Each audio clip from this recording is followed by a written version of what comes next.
Where is our football background? Who's running this damn show anyway? I don't know, Brian. I don't know, man. What is even happening here, Mike?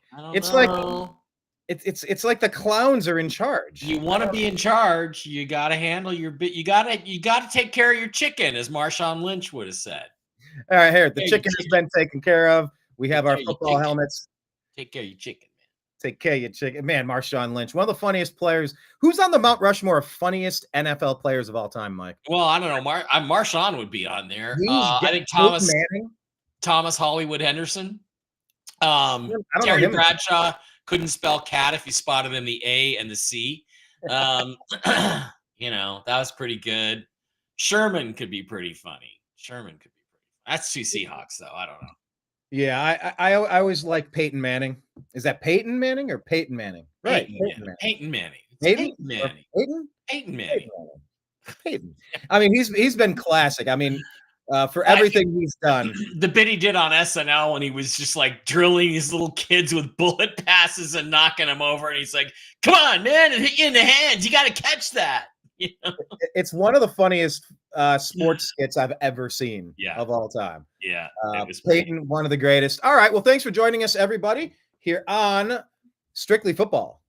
Welcome. Thank you so much. It is Thursday, November 14th, 2024. That's Mike Bara. I'm Brian Engelman, and we're going to walk through what we learned last week in the world of football, and we're going to preview what to watch coming up this week. Yep. Jerian Grenrath. Howdy. Mike, do we have any interesting Vegas tips after we? No, actually, Jim. Jim is now. This is 2 weeks in a row we haven't heard from Jim. So I will send him a text, but it's a little late in the game to get that. Oh, there it is. Wait a minute. Yeah, well, we do have them. No, Jim did send them. There we are. I will read them off later. Okay. It's going to be problematic to get them up on screen, but we will try. Actually, that's not true. We will do that. I will get them up on screen. All right. I guess for later we can read them off Twitter. Yeah, maybe when we make our picks. By the way, my picks. What did I do last week? Week 20. I'm 68 and 84 on the season. Maybe not fantastic. Last week I won 8-6. Did you went 8-6 last week? Yes, 8-6 last week. Not bad. It could be worse. How was your last week? Did you do okay on your prediction? 8-6, and I'm now 98 and 54. Man. See, the thing is, though, I bet you if I'd actually bet $25 or something on each game straight up, that I would not have been as successful because God would just, screw me over like that. You wouldn't be rolling in your new Tesla. If I was actually betting, I probably wouldn't have been as successful. So I know that's the bettor's mind. We always think, you got to wear lucky socks. You have to sit in the right spot on the couch. That's correct. I was drinking a Coors Light when we won last. I got to have a Coors Light. It's like we get so wrapped up in our neuroses with the gambling. All true. Okay, yeah, we got Jim's picks. Thank you, Jim, for your tips. All right, so we'll get to Jim's picks after we talk about last week here on Strictly Football.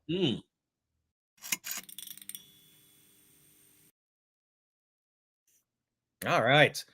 I guess we could just kind of walk through it and see what we think about the games last week. Starting with Commanders. Hang on, wait, am I in the wrong week? This week. That's this week. I thought I had it on 10. That's tonight's game. We'll start with last week's Bengals-Ravens game.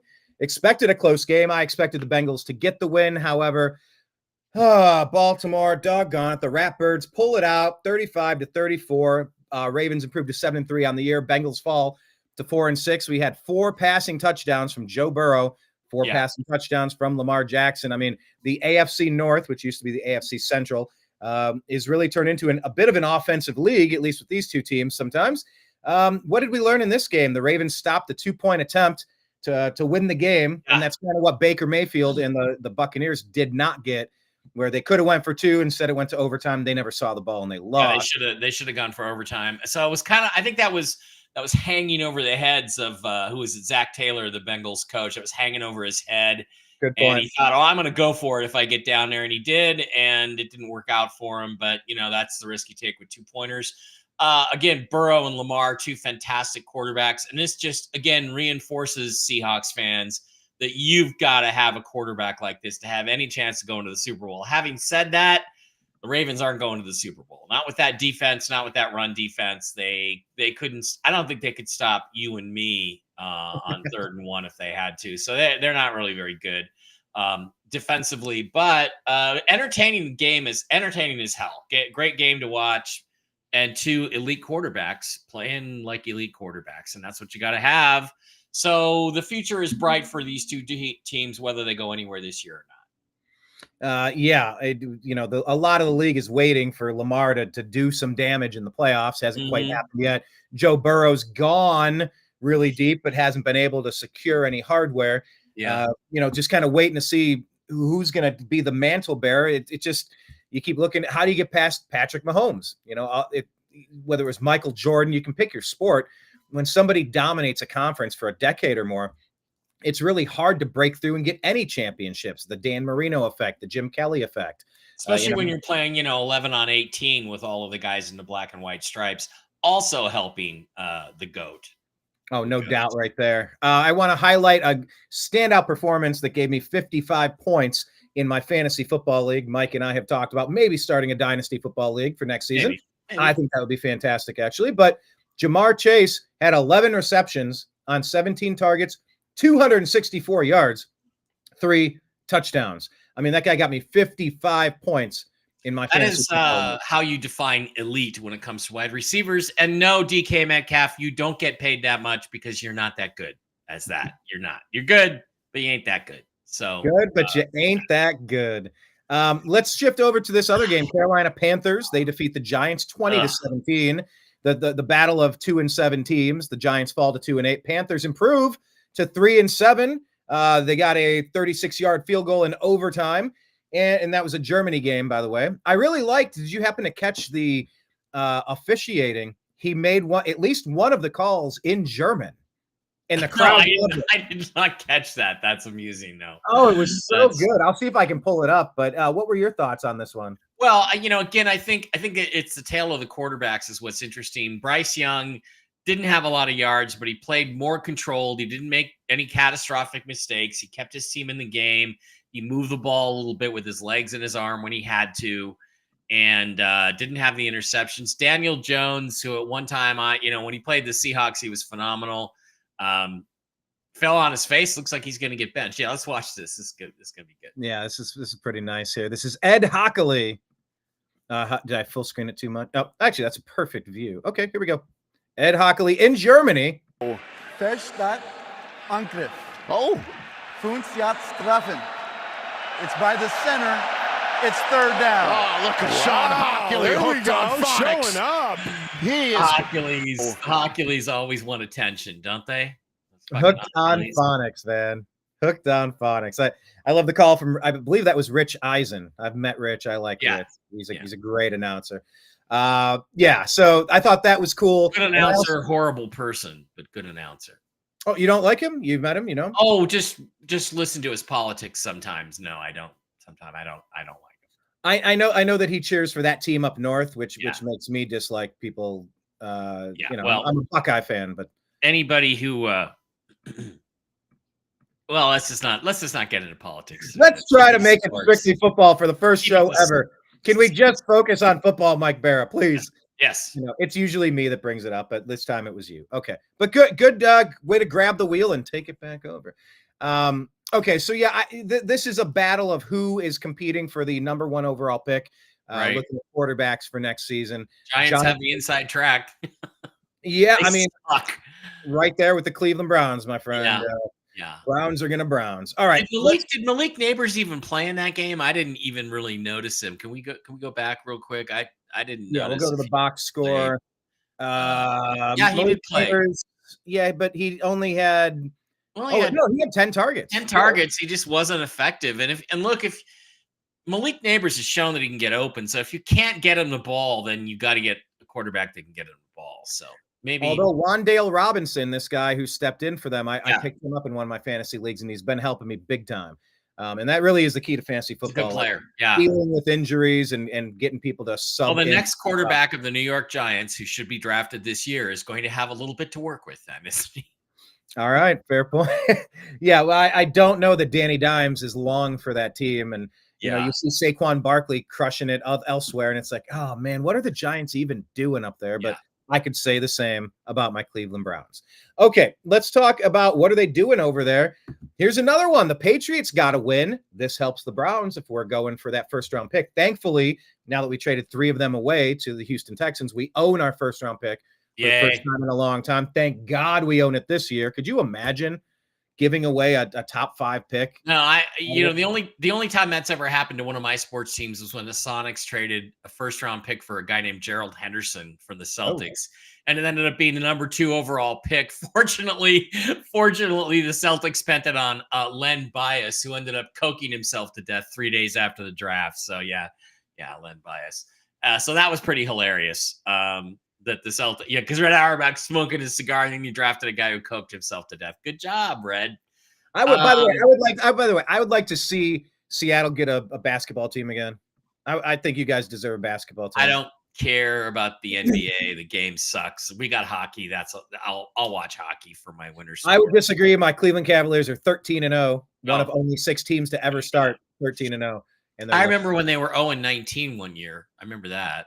Oh yeah, the LeBron Exodus year. We got rid of our coach. We got rid of Shaq. We got. It was even in ancient times back in the 70s or 80s. They were like 0-21 at one point. It was the Cavs were so bad they had to instate a rule that you could not do what the Cavs kept doing with continuously trading away your draft picks. Yeah, we kept calling them. We used to call them the Cleveland Cadavers. So.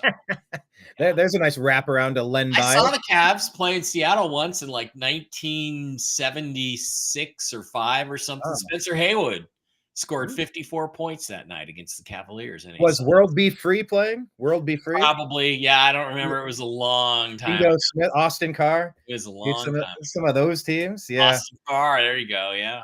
Yeah, he's the announcer for the Cavs now. All right, let's get back to football because we're strictly football, allegedly. The Bears drop one. They were they were 4-4, kind of impressing people a little bit. Man, they took a step backward, only putting 3 points on the board. And I believe they fired their offensive coordinator now. Shane Waldron.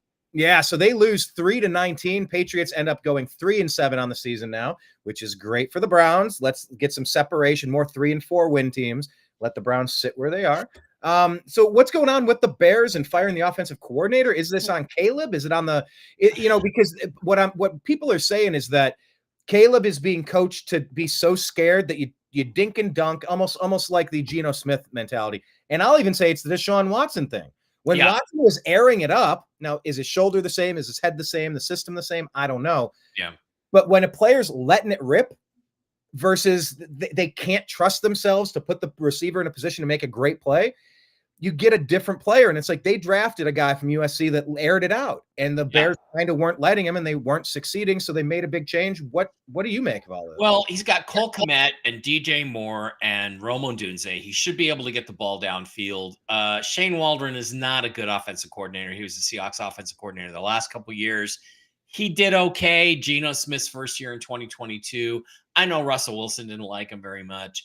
I will just say that I don't think he's a great OC, and you have to blame somebody, and you're not going to blame your brand new rookie quarterback. So we'll see if a new system, or at least a change of play calling, helps Caleb Williams a little bit. But right now, Caleb Williams is kind of lacking confidence, it looks like, and Drake May just kind of gets better every week. Not big, spectacular stats, but he makes the plays when he has to. They got a guy they can build with in the future, so that's good for them on the page. Yeah, and they're getting those reps. They're trying to figure out who they have. Obviously, it wasn't going to be Jacoby Brissett all season, but and I'll get to Cleveland in a second. But the Browns are having the same question. Like, if Jameis isn't the answer, he had one great game and then he fell to earth. It looked really, very mortal, not so good last week. But bye week was last week. I mean, the week before. Should we play Dorian Thompson-Robinson, the rookie out of UCLA, and see what we have if we're not going to bring Jameis Winston back after his one-year contract? So it just kind of comes down to, when are you going to play the young talent? When are you going to try to win now?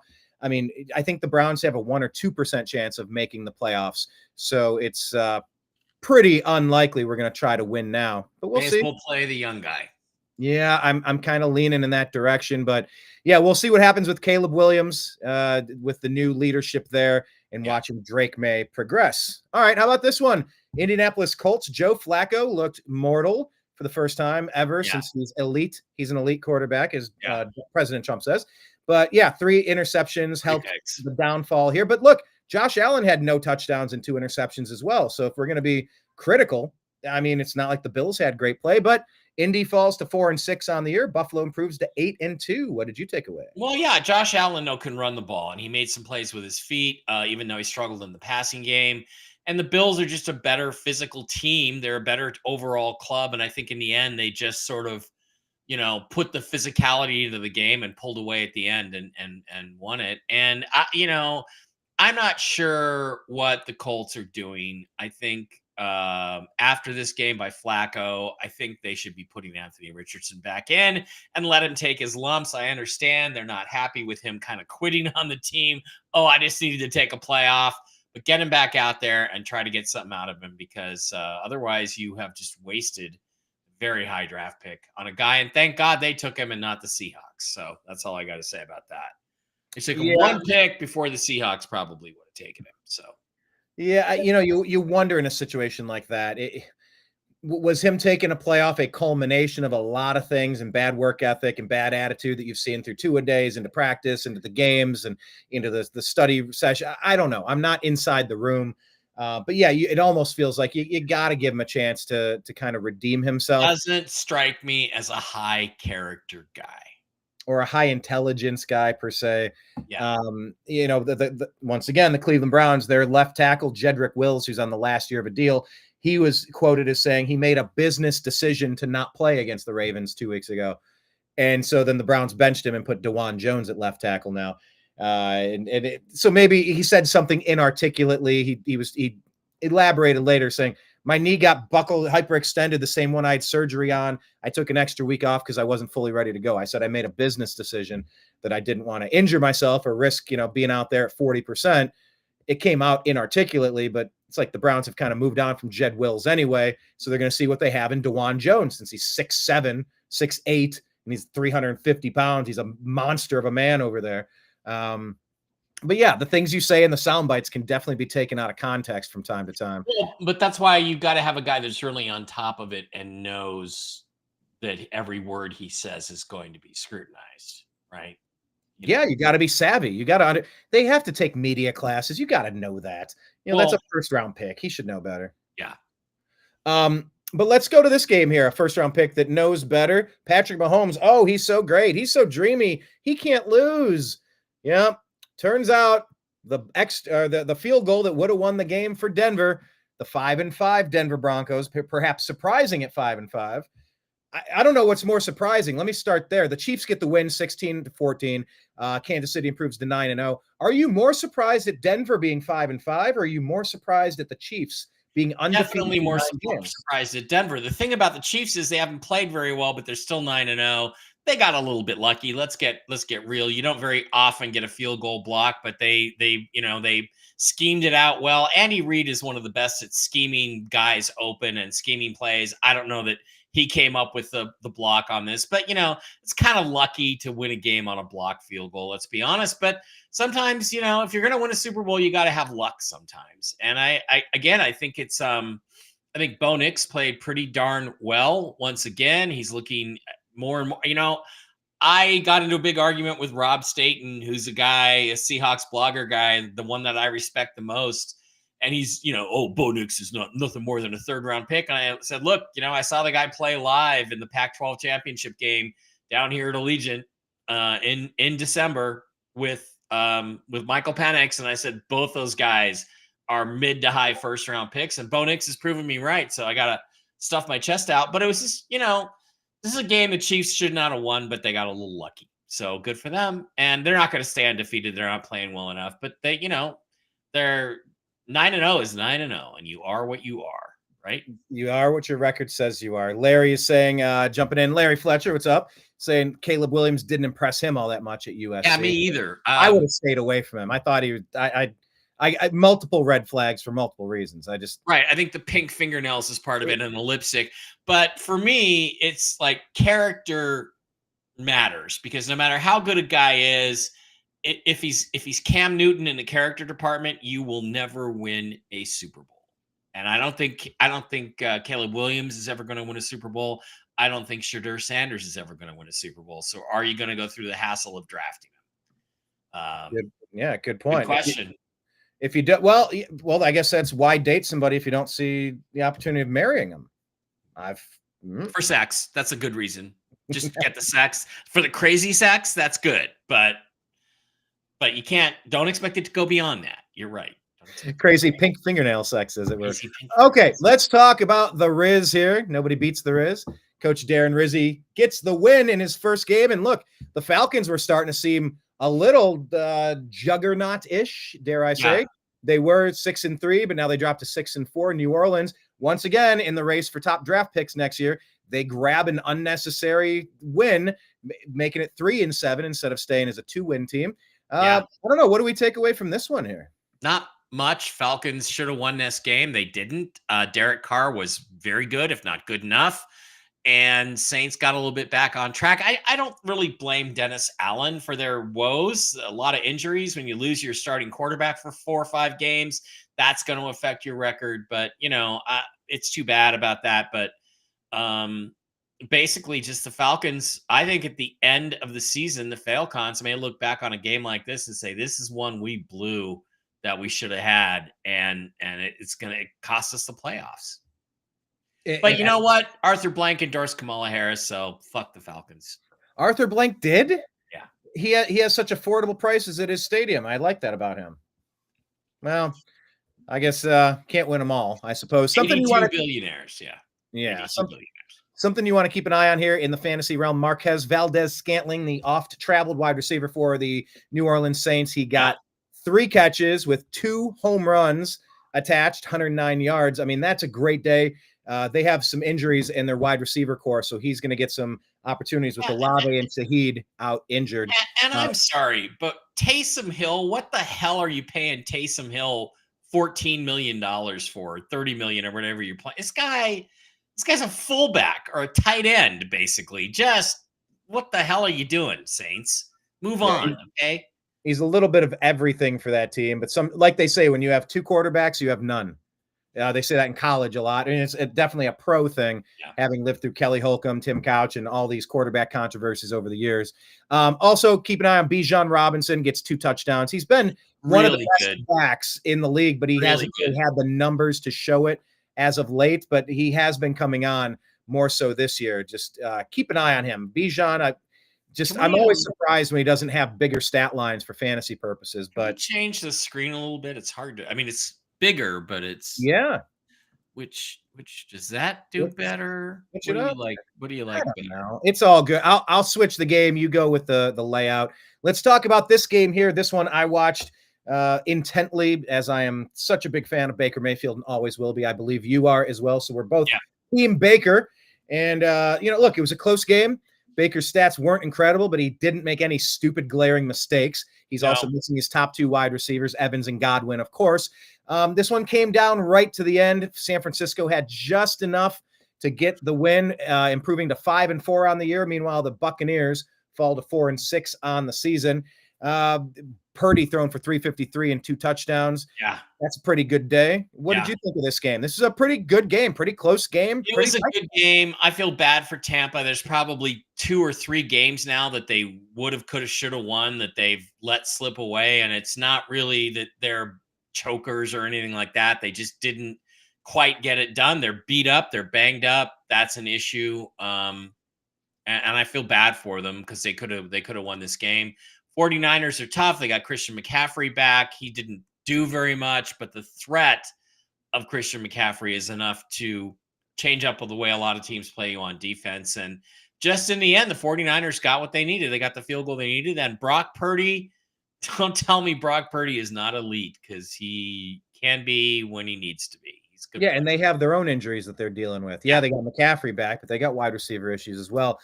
Jake Moody, who I drafted in my dynasty league, a kicker out of that team up north. And Nick Bosa did the Trump dance. We gotta share that. I gotta find that one. If we're gonna show Ed Hockley, let's go ahead and do the Bosa dance. and make sure we show this because they decided. What did you think of the NFL fining? It's ludicrous. It's ludicrous. Black Lives Matter is a political statement. They're a left-wing terrorist organization. If it's okay for a player to wear that on his helmet, why can't Bosa wear a cap? Yeah, thank you. Donald Trump, President Trump, by the way, he has the gray governmental check mark now as of today, according to X, where you go for all of the news since the other sites are kind of trash. Donald Trump, President Trump weighs in and says, Nick Bosa is a great player. He's in all caps tweeting mode. He's a great player. Everyone agrees. Everyone agrees. Here he is. There's Nick Bosa on the left. Now this brings up another question. This brings up another question. Yes. Russ, on repeat. My guy, Russell Wilson, is apparently been a Democrat in the past, although I don't know how you can claim to be religious and Christian and be a Democrat, but okay, Russ. Sierra probably influenced him on that. But after he threw the winning touchdown, an amazing touchdown, which we'll talk about when we get to the Pittsburgh game, he did this. And I got to ask you if you think this is a Trump dance or not. So let's slide over here to Russ and let him cook. I say the tucked in T-Rex arms. That's a good starting point. Is that a Trump dance or? It might be. It reminds me of the Carlton. It's not unusual to be loved by anyone when he's doing his Carlton dance. I don't know. I think that's the Trump dance. I'm not sure. But... All right, we will. Can we do a side by side? Can we get some Trump dance compared to? Sorry, I just ended the screen. So I don't know. I'm just saying it could be a Trump dance. I don't know. But it is a trend that's sweeping the nation. We've seen it in college football now. We're seeing a lot of touchdowns culminate in various versions of the Trump dance, which I think is great. I love it so much. It's so wholesome. You know, in an era of putting Cardi B up at a platform now, I think you should vote for Kamala Harris and all of that trashiness. Yeah. And all right, let's get away from politics. Some of the people back to sports. Some of the people hump it. They'll score a touchdown and then they'll hump the ground or do some really risque or just kind of gross stuff.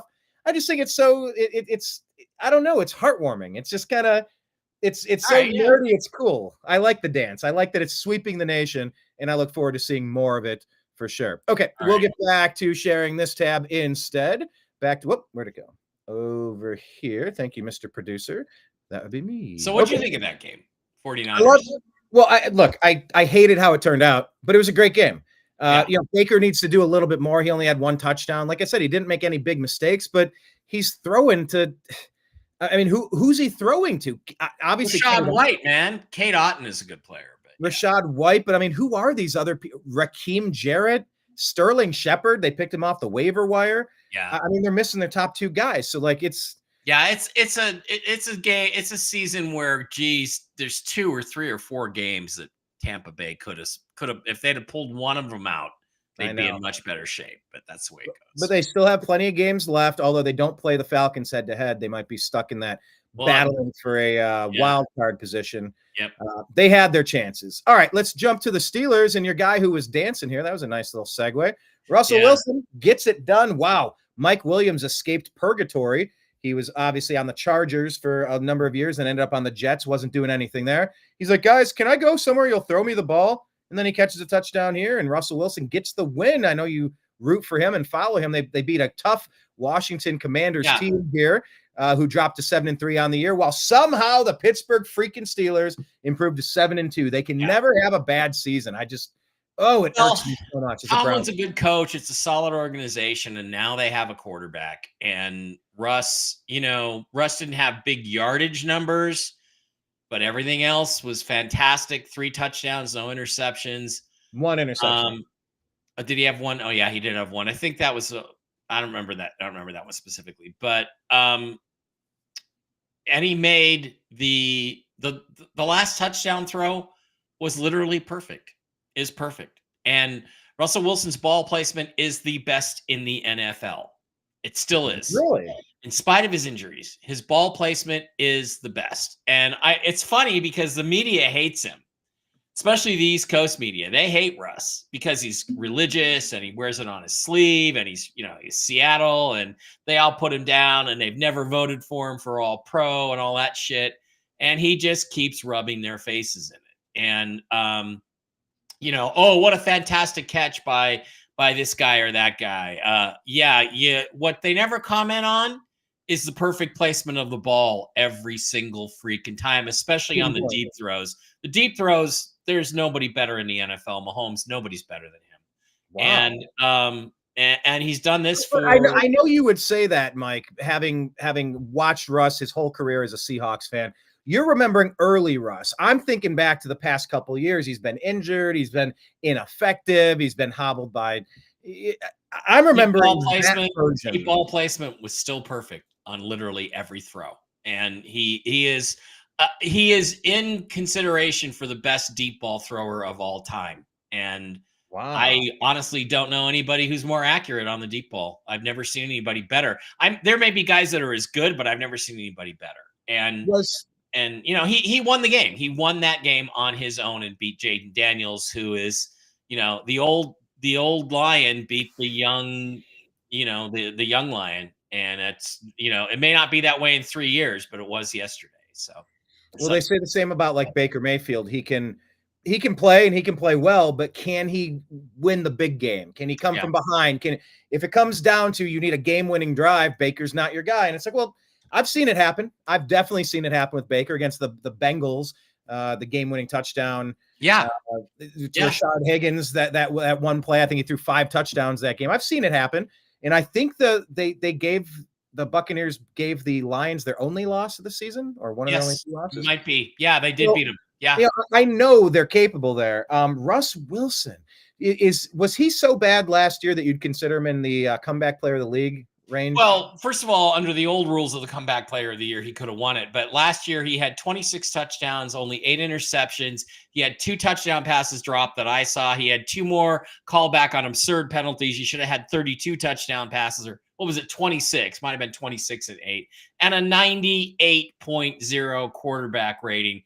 That's a bad season, according to some people. That's better. That's put him top 8, top 10 in the NFL. So give me a break. He's had one rough season where he was injured and in that disaster in Denver, and that's it. Other than that, the guy's been stellar every time he steps on the field, and that's just all you can say about him.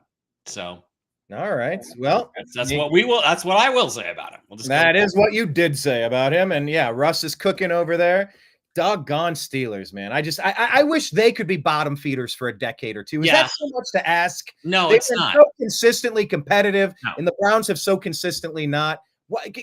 Let's flip the script on that one. Let's have the Browns go on a 12 years run of excellence. I'm so ready, Mike. I've spent a lot of years in the wrong category here, but let's talk about 2 other fan bases that have been on the wrong side of these things as well.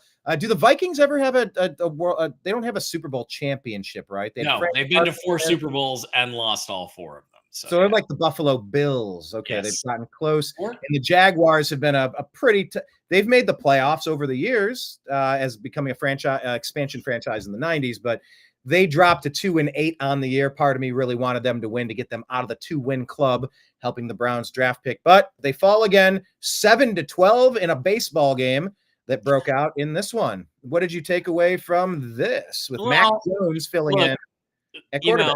Boring game, awful game to watch, lots of bad quarterback play. And let's just be honest, if Sam Darnold is your quarterback, Vikings fans, you're not going to win the Super Bowl. So I'm sorry. I think this season's going to be wasted. As well as you guys have played, this season's going to be wasted because in the end, when push comes to shove, Sam is not going to get it done for you. And it's too bad about what happened to JJ McCarthy, although I'm not sure he'd be better than Sam. He is a rookie. So, it's just one of these tough situations where you have a good team around him, but the quarterback's not good enough. And for all the people who think you can win in this league without an elite quarterback if you just build a really good team around him, I'm going to say exhibit A for why you're wrong this year is going to be the Minnesota Vikings, because come playoff time, they aren't going to get it done. And it's too bad, but hey, that's the way it is. I mean, they definitely had a tough day with 3 interceptions, no touchdowns. When you got Justin Jefferson sitting there and you can't give him the ball once, and I mean, they got it to him, but couldn't put it in the end zone. That's a tough day. And obviously, Mac Jones filling in for their quarterback in Jacksonville. He didn't 2 interceptions, no touchdowns as well. So the quarterback play is definitely subpar. Mac Jones is doing Mac Jones type things over there, which is why the Patriots went another direction, of course. Okay, let's go to this one. Titans. Here's another team that I hoped could squeak out a win. Unfortunately, they stay in the 2-win club, 2-7. They drop a 27-17 game to the Los Angeles Chargers, who improved to 6-3 on the year. Will Levis, 2 touchdowns, no interceptions. Justin Herbert, 1 touchdown, no interception. They had enough to get it done. They got some key plays there, and the Titans just didn't have enough in the tank. Well, again, I hate to keep harping on the quarterbacks, but look, Tennessee Titans, this season is about developing Will Levis. That's what it's about, and he came around. He played very well. Woulda, coulda, shoulda won the game. Chargers are just a little bit better. They're a little bit better coached, and they ended up winning the game because they were just physically a little bit better than the Titans when they needed to be, and that's just the way it is. And the Titans were pretty smart. They unloaded a few guys at the trade deadline, and so they're kind of like putting an end to their season at this point. I mean, what do they call it? Separation Sunday or Separation Saturday, I think, in college. Really, when you have a lot of key matchups and it separates the wheat from the chaff. Are you really going to be going for the upper echelon? Are you a juggernaut? Are you a pretender? Are you somewhere in the middle fighting for a wild card or a lucky berth? Right. We've really entered that phase of the season in the NFL for sure. And man, the Dallas Cowboys, they jump in.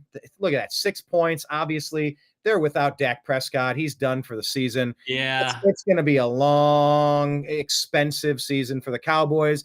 Eagles improved to 7-2, matching the Minnesota Vikings record, 34-6. Jalen Hurts has 4 touchdowns on the day. And Jalen, I mean, look, he just keeps getting it done, and those Eagles are consistently pretty darn good. Yeah. And what do you get, by the way, if you have 32 Cowboys fans in the same room? What's that?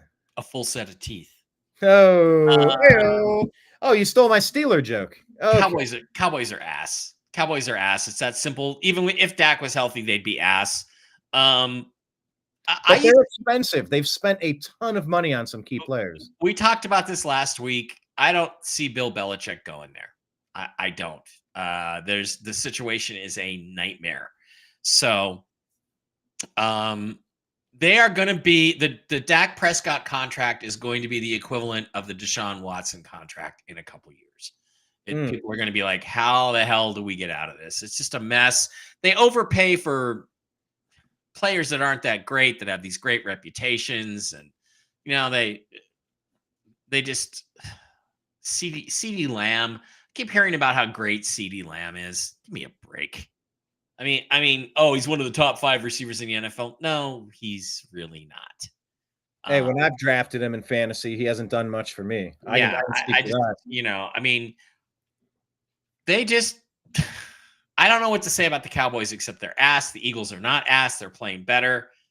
Go Eagles. We need to do a segment called Ass or No Ass. Ass or not ass, yeah. We can do like Shakira versus well, anyway. J-Lo, yeah. Yeah, we'll do something like that. Ass or no ass. Yeah, the Cowboys are a very expensive team going nowhere. Yeah. That sounds like the Cleveland Browns, honestly. Yeah, and Mike McCarthy, obviously, Jerry's just going to play out the season with McCarthy and then fire him. But he thinks he's going to get Belichick or somebody like that to come in there. I think he's crazy because I don't think any good coach is going to touch that mess. Well, let's talk about another mess at quarterback. Look, I like Aaron Rodgers a lot. It's just he hasn't been able to get a whole lot going there in New York, and they went out and got his favorite receiver, that guy. You know the guy. Come on, you know the thing. Devontae Adams. See, he did. Yeah, there he is. 6 catches, 31 yards. He's so irrelevant. I couldn't remember his name. Yeah. Aaron Rodgers is sort of out of excuses here in New York, although they did ask him. It sounds like he's intending to play next year. But this is the team that one of our commenters was very excited to comment on. Vamos Cardinales, Champy. Champy, yeah. Champy. Cardinals. Cardinals are the most talented offensive team in the NFL. Agree or disagree, Mike Bara? I don't know about that. If James Conner is your lead back, you don't have much of a running game. So give me a break. James Conner is deadbeat average, but you got some good tight ends. Special. Trey Benson is special behind him. You have a nice one too. You have a decent running game as long as you have Kyler's ability to make plays with his feet. You can create rushing yardage. He's a little guy, but he, like Russ, he gets the ball done. He's playing downfield. He's playing very well. He's not elite in the same physical sense that Russ was when he was prime Russ, but he's still really good. He's good enough. I told you the first couple of weeks, I was very impressed with how they played, and they went on a losing streak. Now they're putting it together again. I think the Cardinals are a dangerous team. I would not be surprised if they win the NFC West. I think they are that good. And, I mean, when you get an elite player like Marvin Harrison Jr., when you add that to the mix, he only had, 5 catches in the game, but still. He's stretching that defense out. He makes a difference. Right. And I think the Cardinals are a really solid team all around. They're very physical, and you got to like the direction that they're headed. So good for them. They've been ass since like 2015. So good for them. Yeah. And the Jets are languishing. Luckily, they have 3 wins. They're 3-7 on the year, only putting 6 points on the board. Yeah. Kyler Murray throws for 1 touchdown, rushes for 2 more. I don't know what to say about the Jets. I mean, they should be better than this. I just think that the overall coaching staff is just really subpar. And they don't seem to really be able to do much in terms of motivation or even just scheming and play calling and game planning. And they really got a clean house. And I am surprised Aaron Rodgers is coming back to this mess, but you never know. I think they can unload him after June 1st. I will look that up while you're talking about what you thought about the game. Yeah. I'm just astonished at what's going on there. I think you're right to point out coaching though, and culture. They fired Robert Saleh halfway through the season. When you start mixing it up in the middle of a season, it's tough because you have a rhythm, you have a structure, you have a game plan, you have a philosophy, you have an identity. Now, maybe it's not clicking. Maybe it's not clicking yet, and it could. But when you just shake it all up and hit reset in the middle of things, it's hard to get that rhythm going again. It's like a locomotive. You got to find that nice chugging motion. But once you hit a stasis, once you hit like a rhythm where you're just going in perpetuity, that's where, like the Pittsburgh Steelers, they're relying on their culture, they're relying on their coaching, they're relying on their history, their tradition, their veterans, the team atmosphere. They have all of that stuff baked into the cake. Right. The Jets are just, they're going to plug a couple rookies in. Here's Garrett Wilson, here's Breece Allen. Yeah, and because in New York, they have a lot of overrated players. Garrett Wilson is overrated. Sauce Gardner is the most overrated player in the NFL. He's an okay corner. He's upper echelon of corners, but he's not a top 10 guy, I don't think. And everybody's like, oh, he's the best corner in football. If that's the best corner in football, corner play has really declined then in the last 5-10 years in the NFL. And I did just look, they can trade Rodgers, call it a post June 1st designation, and save like $9 million on their salary cap next year. So I would not expect Aaron Rodgers to be back with the Jets next year, especially if they have a chance to draft a quarterback. I mean, it hasn't been working out, and they're primed to be a top 5 pick with only 3 wins on the season, top 5, top 6, 7. How would you want to pass on that? I don't know. It's hard to pass up on a Super Bowl winning quarterback. Like it still looks like he can throw it. Devontae Adams can still run. It's just, where is it missing?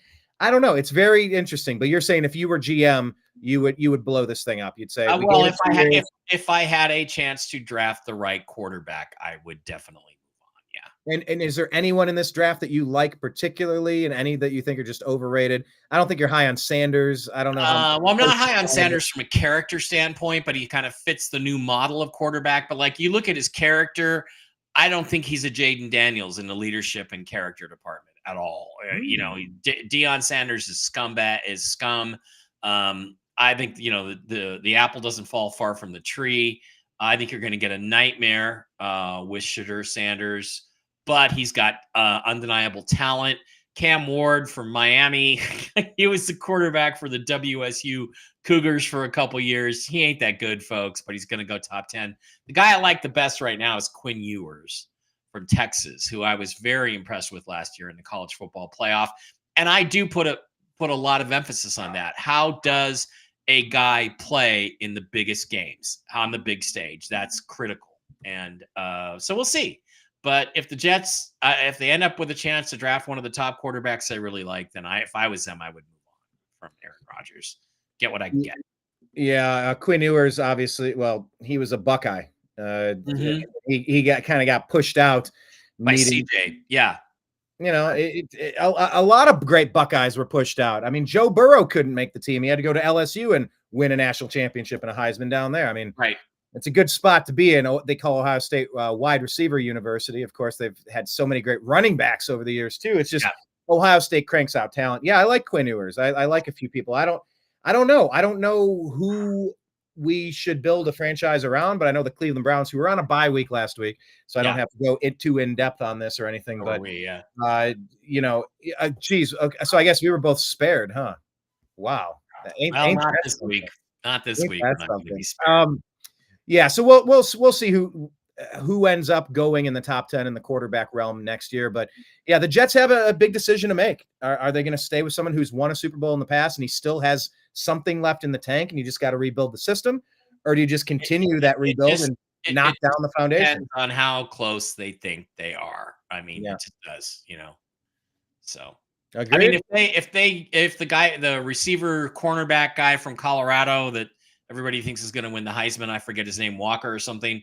If he's there when they pick, I might be keeping Aaron Rodgers, but we'll see. Well, okay. Maybe you keep him. Maybe you'll move on from him. But there's two teams here that are kind of close. They think they're close. They're playoff teams. They're coming back. Houston Texans, Detroit Lions. I mean, look, like I said, Baker gave them their only loss on the season, so let's give Baker his roses there. Yeah. This is a close game, a very close game, and Jared Goff, looking like Ryan Gosling out there, as he always does. 5 interceptions. Terrible. Absolutely terrible. They still won. That shows you how good a team this is. That shows you that they have determination, that they have leadership, that they're not going to give up on a game. This is a game they should have lost, especially with Goff playing that way. They gutted it out. They pulled it out. They are tough. Houston is a good team. The Lions are just that little bit better. They got that Super Bowl aura around them. Although, Jared, you're going to have to take better care of the ball in future weeks. But they got a lot going on, those Lions. You got to be pleased for them and the people of Detroit. So you and I have mentioned this before, and I'll mention it again. I am a big fan. Larry's saying playoffs.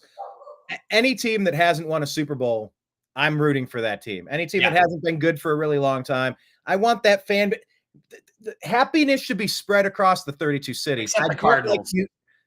Except Arizona. Okay. No, not the Cardinals. And Schittsburg. They've had enough. But other than those two teams, and the Ratbirds, because they stole my team. All right. Other than those 3 teams, we should spread the love to those fan bases. Let them have one. Yeah, let them have one. Why are we hoarding these things in Kansas City? Why is Patrick Mahomes so damn special that all the refs seem to make all of the calls? Well, because Roger Goodell believes that the way you sell the NFL is to have a GOAT playing. And when Tom Brady retired, they had to have a new GOAT. So they picked Mahomes because he's half black and half white, and they can market him to both sides. And that's why they picked Mahomes. And that's why he's so overrated. I mean, God, people were calling him the GOAT his first year as a starter. And I'm like, where is all this crap coming from? I mean, there's some great plays here. But again, as we talked about a couple of weeks ago, who has the most overturned interceptions in the last 10 years? Patrick Mahomes, 22. Not even close. Tom Brady played 22 years and had only 16 interceptions overturned by the referees. So clearly there's an agenda to help Mahomes and help the Chiefs. And it's and again, that Super Bowl against the Eagles, you don't have to look any farther than that to say, with that ridiculous holding call that handed the Super Bowl to the Chiefs. That was bad. And we can look at Baker Mayfield and the Browns against the Chiefs. All you got to do is call the obvious helmet-to-helmet collision. Dirty Dan Sorensen running across the field. lowers his head like a bullet, exploding into the helmet of Hollywood Higgins as he goes in for the touchdown, but that causes a fumble through the end zone. They rule that a touchback instead of targeting, ball out at the 1 yard line, 1st and 10. That player is ejected. We win that game. The Browns win that game and are in the AFC Championship game against the Buffalo Bills. Are we talking Kennedy assassination or back, I'm not sure. Into the right, the front or the back? Back into the right. Yeah, back. There was a second spitter, Jerry. It was Keith Hernandez. It was JD Tippett on the grassy knoll. Okay, now I know you're big into all of that stuff, as am I. But are you a Seinfeld fan as well? Are you with the Keith Hernandez episode? Not really. Seinfeld? No, not really. You remember the one where they completely did the JFK thing and they go back into the right, and there's a second spitter that Keith Hernandez spit on Kramer. He yelled out, "I'm hit." If you're not even a Seinfeld fan, just do yourself a favor and find Watch that episode. Okay, second spitter theory, the grassy knoll, the JFK, Kramer, second spit. Yeah. Oh my God, it's one of the funniest things you'll ever see how they lay it out. And it's just like JFK when the movie came out with Oliver Stone. Okay. So good, so good, so good. Right. I just want to point out here as we wrap up this game that, I don't know, CJ Stroud, he's been my fantasy football quarterback in my Yahoo league all season. He is not the same player. 1 touchdown, 2 interceptions. No. He's having a hard time down there. I don't know exactly what's going on, but I mean, it feels like he's taking a regression. I don't know how closely you're watching these games and how closely you follow CJ. Yeah, I'd still take him. He is struggling a little bit, but after he had the greatest rookie season in NFL history, I think we can give him a little slack here on that one. So okay, I will. CJ will bounce back. He will have a better. I root for all my Buckeyes wherever they land, even if it's in a trash team. J.K. Dobbins ended up on the Ravens, and I still rooted for him. I like my Buckeyes, but okay. Final game of last week, I called this one. I sent you a text. I was like, holy shit, I got one. Yeah. Dolphins played great. They looked like a different team with Tua at the helm. They woulda, coulda, shoulda beat the Bills last week. They did come up and beat the Rams this week. They played hard. They played physical.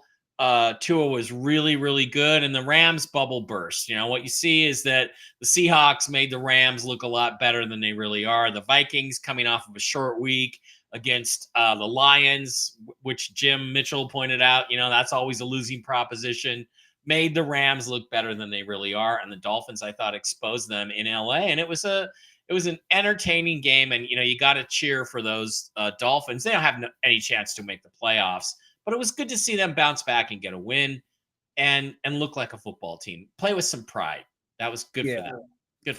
I think play for pride was one of the long-standing names of one of the fantasy football teams. Play for pride. Even if you're not having a season where you can compete, you got to set your lineups. You got to play for pride.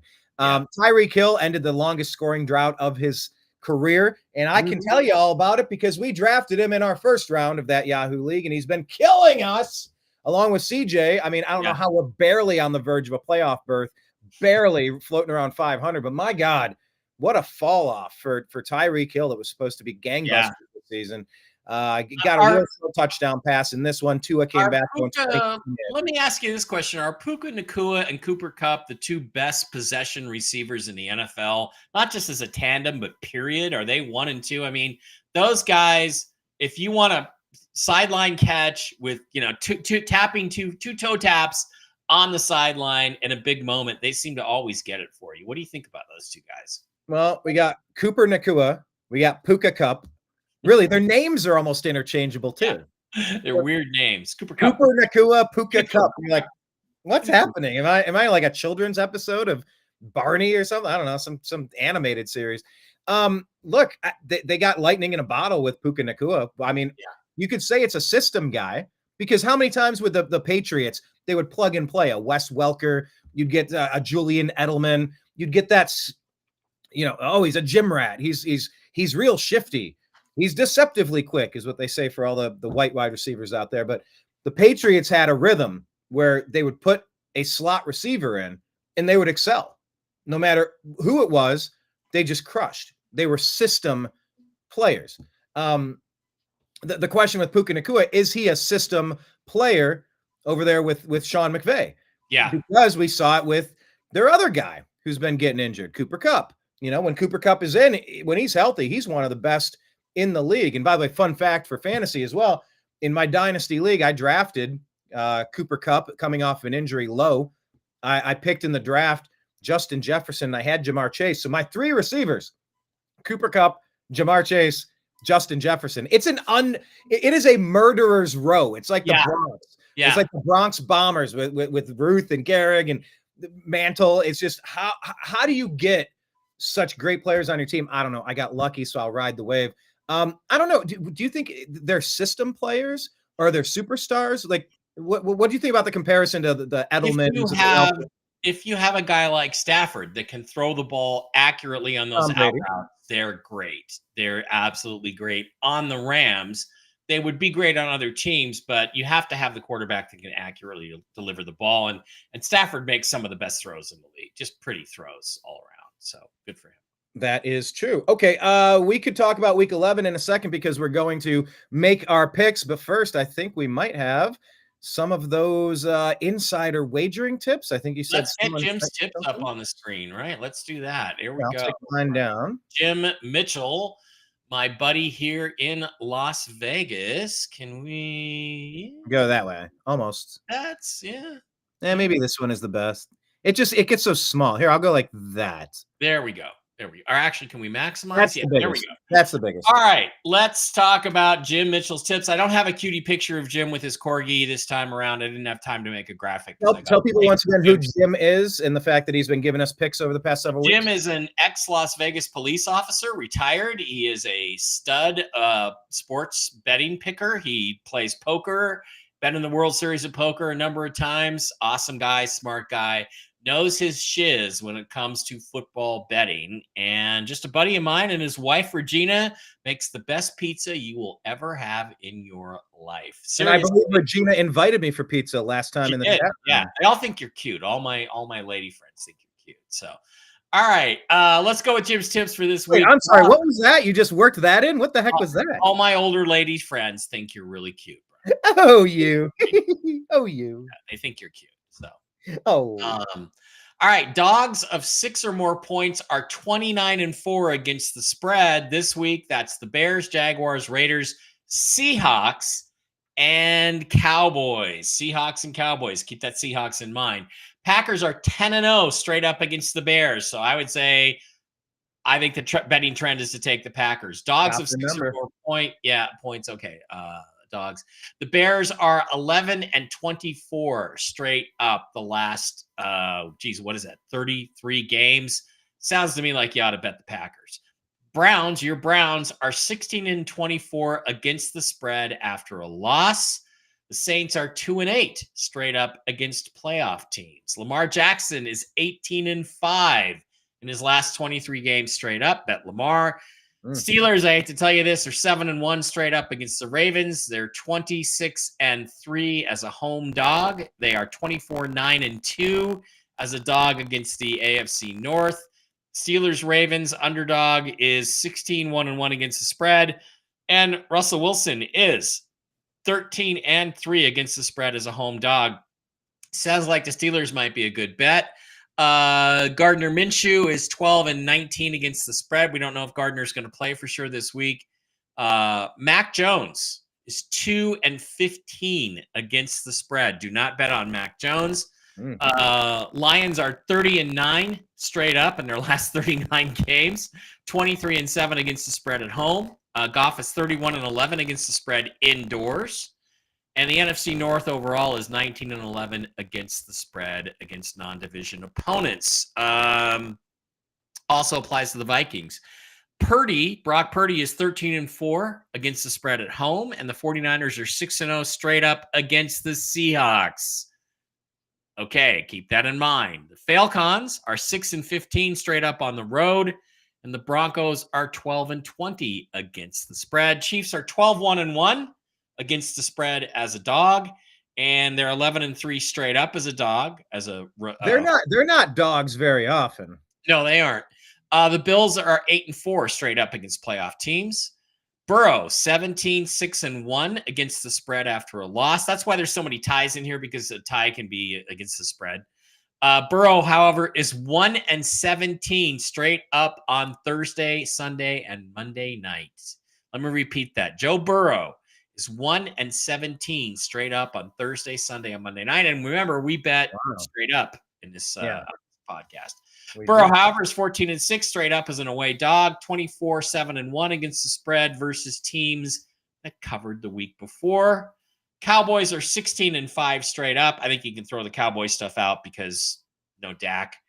And they're 2-12 straight up as a dog. So interesting stats, interesting tidbits. Thank you, Jim, for that information. Absolutely. Here we go. Now I'm going to switch over. I'm just going to go ahead and make my picks then, if you don't mind. Yeah, please do.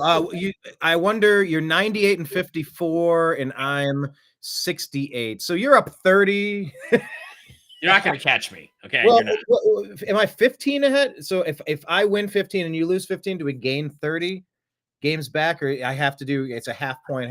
So my 30 games back, impossible to beat you. I can't tell you. I'm going to try either way. All right. I don't know what to say about this game tonight. Is going to be a great game. At least it looks like a great game on paper.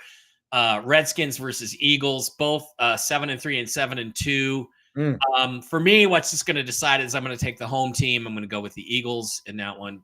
Come on, pick. Larry's saying tonight's game should be fun to watch. Oh yeah, I am logged in. Why are you not? Why am I not logged in? You just have to refresh your screen. Do you want me to do my picks while you? I can handle this. Eagles is going to be my pick. I like Jaden Daniels making a comeback, but I think the Eagles create a little separation and win that game. I like the Steelers against the Ravens. I like them at home just because I love Russ, and I do think that if you go back and look at Jim's tips, that where was the Steelers? They're 7-1 straight up against the Ravens. They are 26-3 as a home dog, and Russell Wilson is 13-3 against the spread as a home dog. So I'm just going to take a risk and say that I think that the Steelers are going to win that game. And by the way, I think that was a story in ESPN. Like, it's becoming a trend. They're asking Lamar, like, why can't you beat the Steelers? Yeah. Well, 7-1. It's just. I mean, these are both going to be very close games, but I just kind of like the Steelers at home a little bit. New Orleans and the Browns. Wow. Do I have to pick a winner? Oh, look at me like that. I think you're like, wow, dude. Like, why are they even playing this game? I think your guys are in disarray. I really do. I think I'm going to take the Saints at home to win their second in a row. Packers, Bears. Packers are the better team. Bears will probably bounce back a little bit, getting rid of Shane Waldron, but I do like the Packers as the better team. Indianapolis at New York. Aaron Rodgers, Jets. I think they get their fourth win. They pull it out. Jags, Lions. This is a trap game. But if you go back and look at Jim's tips again, I think, what did he say about that? Lions are 30-9 straight up, 23-7 against the spread at home. Goff is 31-11 against the spread indoors. I don't like Mac Jones. I think that there's, it could be a trap game, but I'm going to go with the Lions on that one. Los Angeles at New England.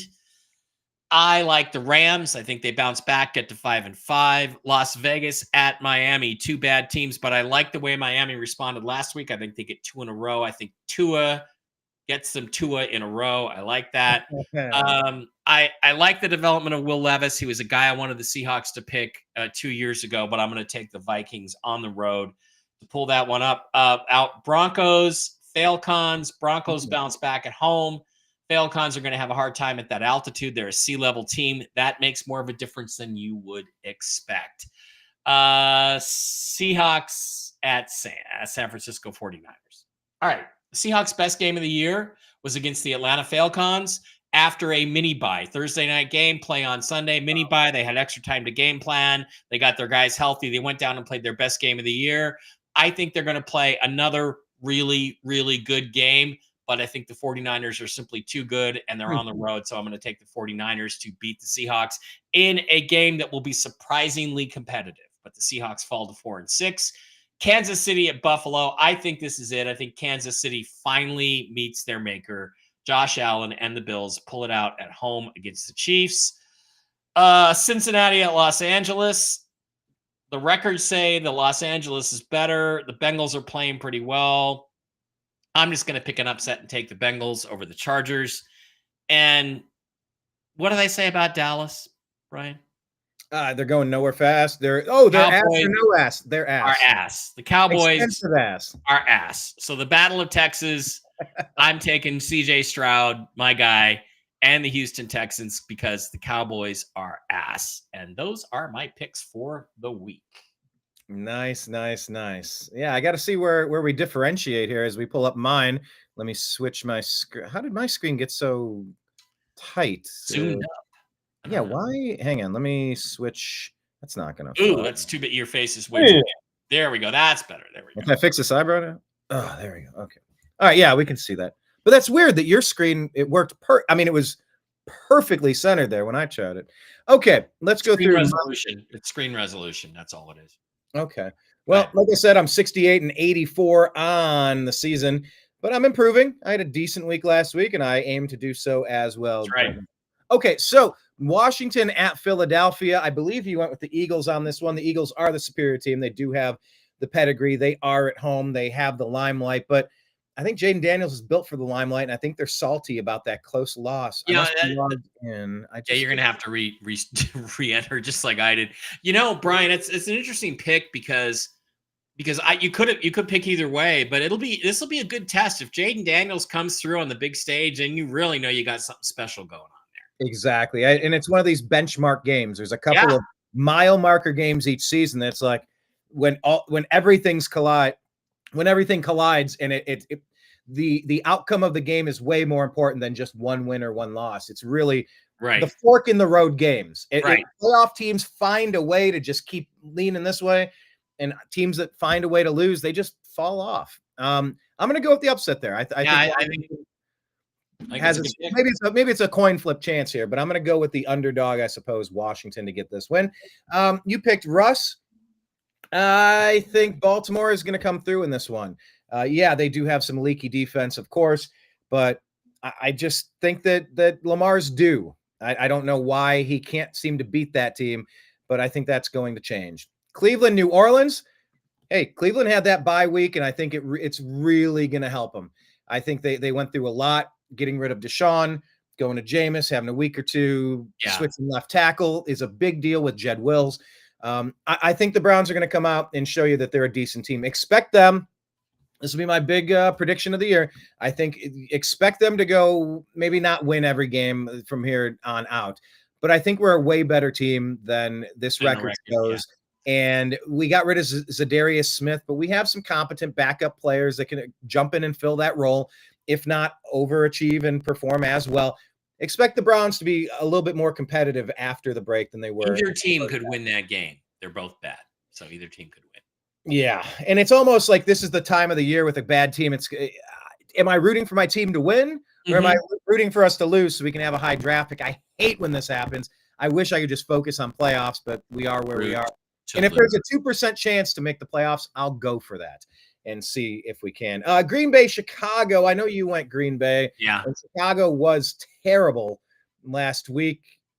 I can't do it. I can't pull the trigger on the Bears. I'm going to go with the Packers, even though they are at home. Indianapolis, New York. I believe you went with Aaron Rodgers. Yes, I did. And you said Joe Flacco is elite, so you know who you have to pick. Joe Flacco. I didn't say it. President Trump said Joe Flacco is elite. You've seen that video, right? Yeah, it's awesome. It's pretty along great. with the one where he says we have $35 billion in Iraqi dinar.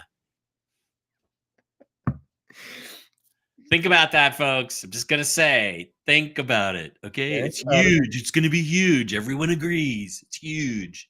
Everyone agrees the Lions are impressive this year, but the Jacksonville Jaguars are not going to pull off. Detroit's going to get this one. I can't even bring myself. Maybe if Trevor Lawrence was playing, they'd have a snowball's chance in hell, right? Although 5 interceptions, I mean, does that bode well? I mean, yeah. Okay. How about this one? Los Angeles, New England. I believe you picked Los Angeles. Yes.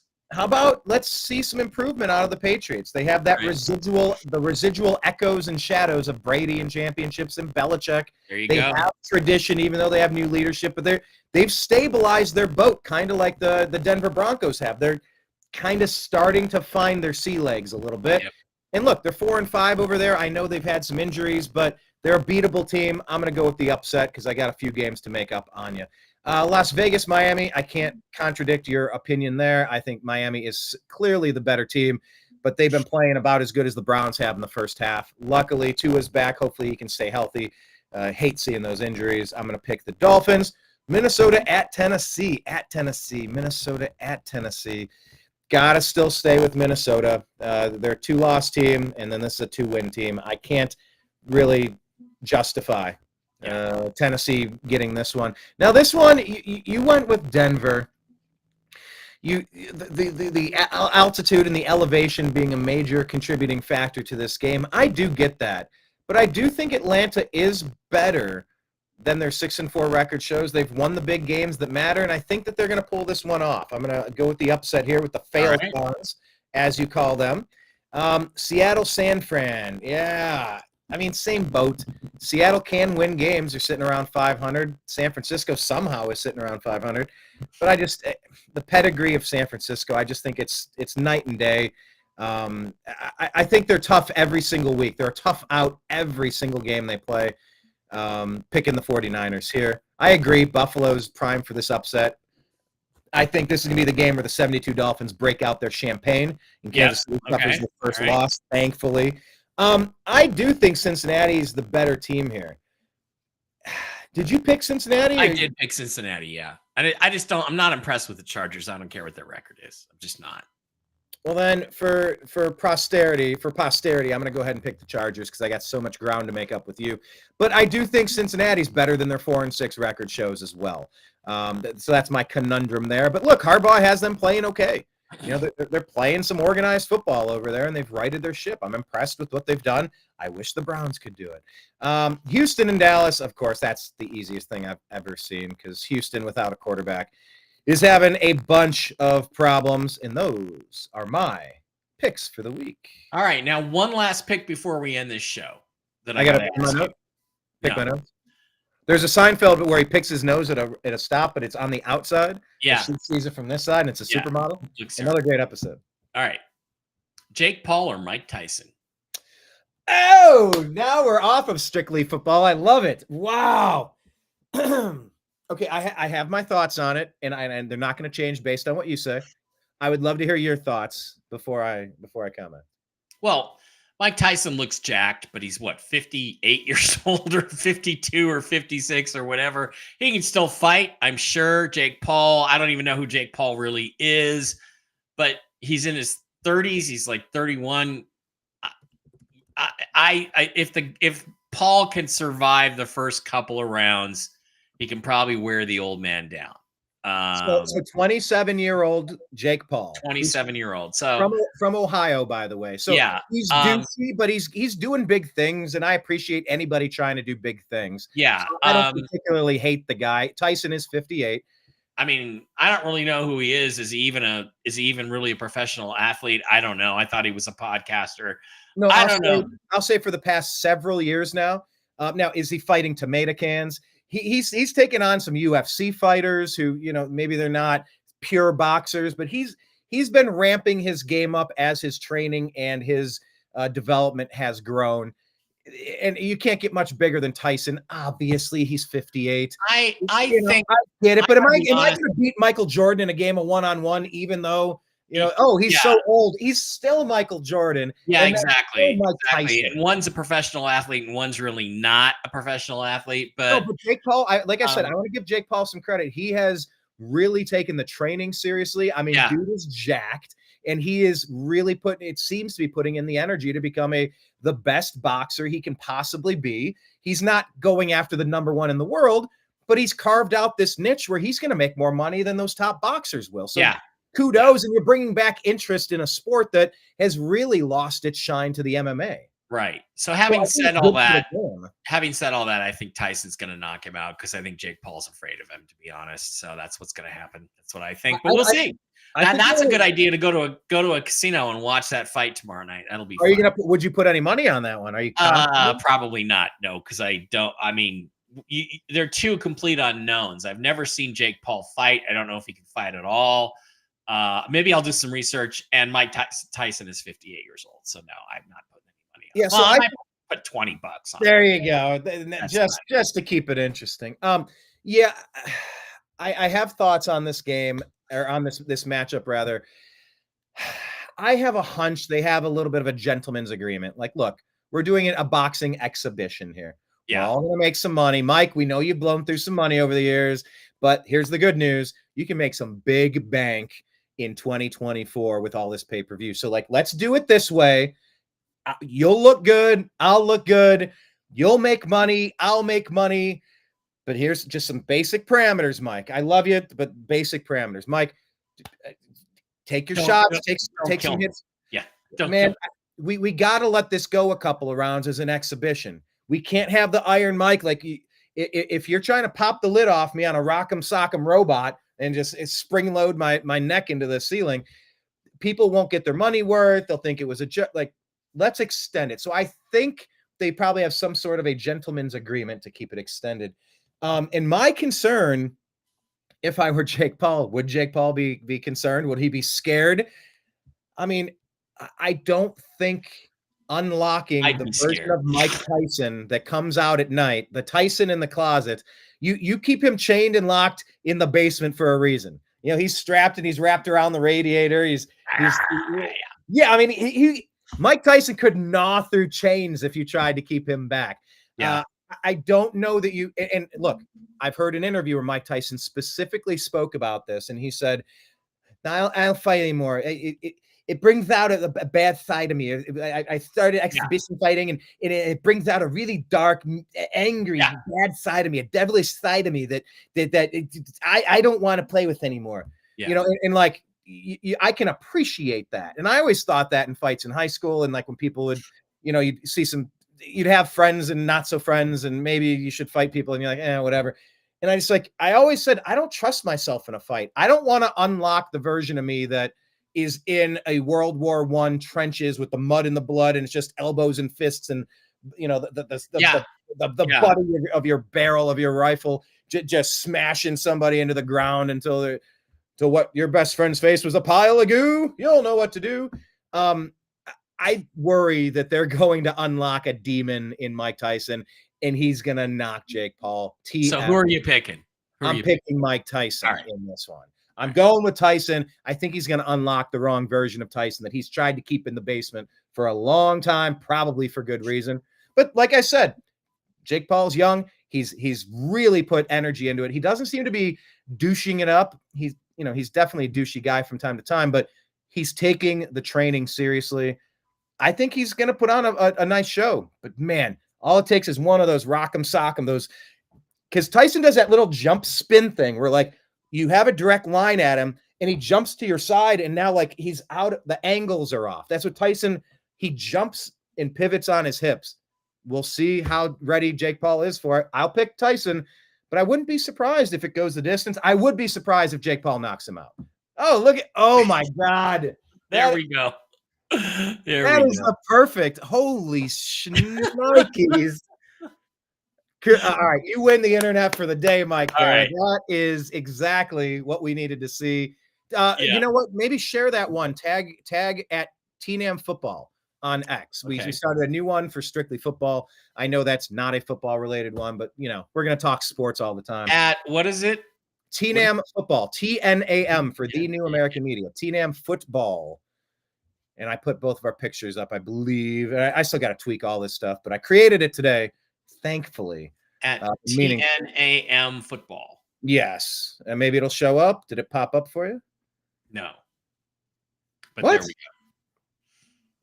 There we go. Wait, no, but there we go. Yeah. There we go. It's up. Oh, okay, good. I love that meme. Please share that over there, and we will start sharing our show afterward, and we can continue our conversation on there as well. So we want everyone to follow on X, TNAM Football. But Mike, tell people the other places to follow you and your Seahawk boys. Make sure you follow from Seahawk so I can follow back. I tried typing it, but I couldn't find you. I'm at seahawkboymikeb on Twitter X. And we'll try to get all that stuff connected and cross post a little bit with each other on sports. So Yeah, so just there for the football stuff. And of course, you guys know how to find me on my other channels, Real News Live with Mike and Jen, on all of our financial stuff. And life is interesting. So let's go forward. Let's have some fun. Yeah, and it's like, I want to be the man in the arena. I want to comment on the news of the day. I want my opinions to guide reality. In The Departed, Jack Nicholson opens saying, I don't want to be a product of my environment. I want my environment to be a product of me. There you go. So that's why I enter the public domain, talking sports, talking politics, talking as much as I can. But I'm all talked out for today. We're going to go watch some football and have a great time. Mike Bara, appreciate you as always. Everybody in the chat room, thank you so much. We'll be back next Thursday at 5 p.m. Eastern time. I think we'll be back to the normal schedule next week, 5. And we will hope to see you then. And hopefully I will gain 10 points on Mike in the betting scheme there. I know I picked several that were contrary. I would not bet against that. You're never going to catch me. And somebody else, please go out and put $20 on each game that I pick. Start doing it. You should have, if you'd have done it at the beginning of the season, you would be rich. Yeah, not me, but you would be rich. Sounds like that Bitcoin conversation. If you would have just put $1,000 into Bitcoin, don't even start with me on Bitcoin. I know we all have our Bitcoins. We have everybody. 2009. Oh man, you got to get some Bitcoin out. That's bullshit. Nobody's ever going to use that. It went over 90,000 for Bitcoin. 92,000, right? Yeah, it tapped at 92 down to 88, whatever. But yeah, I bought one Bitcoin for $200, except it capped me at $100 on my first transaction. They took their fee, so I got 0.46 of a Bitcoin. I wanted to keep it forever. They cashed me out, and then I put some back in. So I missed out on that exponential growth that I tried. I made a few, but God, I could have, you could buy a house if you bought enough of this stuff early enough. And we'll see with Doge now that they're becoming a daily name. I'm just wondering where that's going to go. Well, it's going to go to the moon because they didn't name the Department of Governmental Efficiency for no reason. So, yeah. It's kind of brilliant. This is not financial advice, however. I will. Yes, it's for entertainment purposes only. But yes, follow Mike on all the other shows, including Toxically Masculine Tuesday on those Tuesdays with Blake Waller. Have you back soon. Yeah, I'm always the Felix Fermin or the Alvaro Espinoza sitting there on the bench. I can play third or first or shortstop. Just let me know where you need me, coach. You just let me know. That's right. And we'll jump in and do that again soon. But we'll be back next Thursday. Enjoy your weekend, everybody. Thank you so much. Football weekend. Oh, any final question. Anything college football related that you're excited about? The playoff rankings? You just the only thing I'm watching college football right now is to find a quarterback for my Seahawks. That's it. That's all. Oh, that's the truth of it. It's interesting as a Buckeye being number 2, watching Oregon number 1 and Penn State. What are they, 4 or something? We beat Penn State recently. We lost to Oregon by 1 point, but all 3 of those 4 teams in the top 4, they've all kind of played each other and jockeyed, Oregon is good. The funny thing is they're not nearly as good as last year's team, which couldn't beat Washington. But we just need to make sure they don't win it. So that's the main thing. I would love a second crack at Oregon. They were a good team. They played well, but I think the Buckeyes are a lot better at this point in the season. No, Oregon. Okay, let's get out of here. I gotta go. Someone turn that into a GIF with Mike. Someone turn that. I saw a bumper sticker and driving through Washington, and it's that big Oregon O, and it says Oregon Mom, and it shows this, and I'm like, wow, you didn't think that one through, did you, Oregon Mom? You really didn't think that one. Kudos to them. Bless them, as they say in the South. Bless their hearts. All right, everyone. We'll talk to you soon. Take care.